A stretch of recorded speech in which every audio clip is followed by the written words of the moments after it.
Exams आ रहे हैं या कुछ लोगों के आ चुके हैं, सम काइंड ऑफ एग्जामिनेशन। और सबसे बड़ी प्रॉब्लम कि यार एग्जाम इतने ज्यादा नजदीक हैं कि क्या अब हमारे पास सही से समय है। मैं उन बच्चों के लिए बात कर रहा हूं इस समय पर जिन्होंने अभी तक ठीक से पढ़ाई नहीं की और अभी सोच रहे हैं यार पढ़ना है पढ़ना है पढ़ना है, लेकिन how they will get the result. क्या कोई ऐसी प्लानिंग है जिसके थ्रू हम बेहतरीन रिजल्ट इतने कम समय में अभी भी क्या ले सकते हैं? Yes, it is possible. So my heading is how to complete your examination preparation in 50 days. ये बिल्कुल पॉसिबल है। सबसे इंपॉर्टेंट है आपको ये ध्यान रखना है कि खुद पर कितना भरोसा है। डेफिनेटली अगर आप अपने आप से खुद से प्यार करते हैं तो आपको अपने ऊपर पूरी तरीके से विश्वास और भरोसा करना चाहिए। सबसे पहला स्टेप क्या है? सबसे पहला स्टेप है start your preparation. Forget about all the other things. जो प्रोक्रेस्टिनेशन आपके दिमाग में या मन में चलता रहता है, यार आज करेंगे, कल करेंगे, परसों करेंगे, सबसे पहले उसको छोड़िए और सबसे पहले जो आपको डिसीजन लेना है वो है स्टार्ट योर प्रिपरेशन। खुद की पढ़ाई, खुद की प्रिपरेशन को चालू करें, स्टार्ट करें, क्योंकि जब तक कोई चीज स्टार्ट नहीं होगी तब तक वो एंड भी कभी हो ही नहीं सकती। दूसरा स्टेप है इसके अंदर start from interesting and easy topic. वहां से पढ़ना शुरू करिए जो आपने कभी बहुत अच्छे से पढ़ा था, जिसमें थोड़ा बहुत इंटरेस्ट आया था।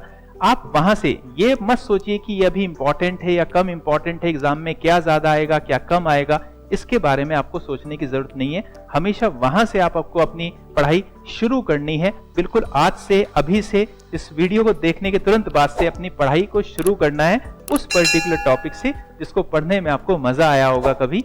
वहां से अपनी पढ़ाई को शुरू करिए। Just forget about other things. Next is small step always give you a very fantastic and different type of result. जो छोटे छोटे स्टेप्स होते हैं ना, अपनी लाइफ में हर कोई यही करता है। चाहे आज ये एग्जाम की बात कर रहे हैं या किसी भी एक बड़े डिसीजन मेकिंग की बात कर रहे हैं, जो छोटे छोटे एक्युमुलेटिव स्टेप्स होते हैं वही लास्ट में एक बड़ा सा रिजल्ट बनकर आपके सामने आते हैं। तो शुरू करिए, घबराने की जरूरत नहीं है।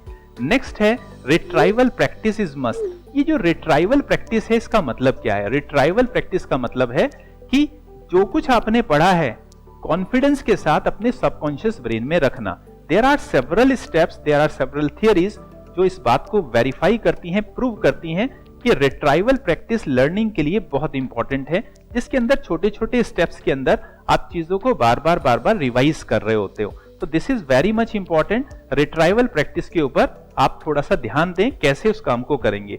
और एक बहुत ही बड़ा सा क्वेश्चन रहता है आप लोगों के मन में कि मेरा टाइम टेबल क्या होना चाहिए। तो let me tell you my dear कि टाइम टेबल जैसी कोई चीज होती नहीं है, और अगर होती है तो आप उसको ऑबे नहीं कर सकते, क्योंकि टाइम टेबल जो भी आप अपने लिए बनाएंगे, जो भी टाइम टेबल आप लोग बनाएंगे अपने लिए, वो आपके लिए सही से काम करेगा या नहीं करेगा, क्योंकि टाइम टेबल दूसरे सोशल फोर्सेस के ऊपर काम करता है, उसके ऊपर डिपेंड होता है। आपने सोचा सुबह इतने बजे उठना है, इतने बजे सोना है, ऐसा ऐसा ऐसा ऐसा पढ़ना है और करना है, उसी दिन मेहमान आ गए।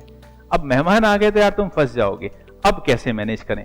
So instead of making time table you should learn the management of time.